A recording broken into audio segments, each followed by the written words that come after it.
जब रावण सीता को आकाश मार्ग से लेकर चला तो सीता श्रीराम और लक्ष्मण को याद करके बहुत ज्यादा रोने लगी।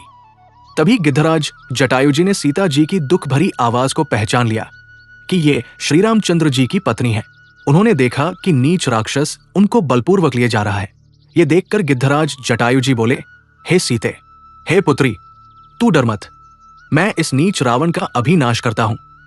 ये कहकर जटायु रावण की ओर दौड़े। उन्होंने रावण के बाल पकड़कर उसे रथ से उतारकर धरती पर गिरा दिया और चोंच मार मार कर उसके शरीर को घायल कर दिया। कुछ देर के लिए रावण बेहोश हो गया। फिर अचानक रावण गुस्से में उठा और तलवार निकालकर जटायु के पंख काट डाले। घायल जटायु श्रीराम का ध्यान करके पृथ्वी पर गिर पड़े। रावण सीता को रथ में बैठा कर फिर चला, लेकिन रावण का डर अब भी कम नहीं हो रहा था। तभी सीता जी ने पहाड़ पर कुछ वानरों को बैठे देखा। उन्होंने अपने कुछ गहने उनके पास डाल दिए। रावण माता सीता को लंका ले गया और उन्हें अशोक वाटिका में अशोक वृक्ष के नीचे बैठा दिया।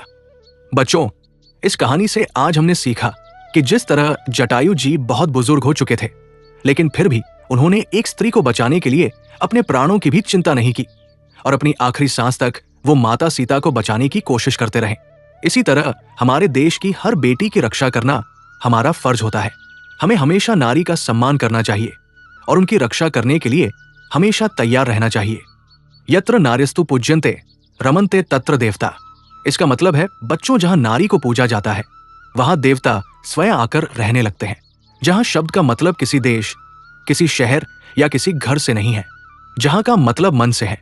जिस मनुष्य के मन में नारी का सम्मान बसता है, उस मनुष्य के मन में सुख, संपत्ति, शांति जैसे देवता अपने आप आकर रहने लगते हैं।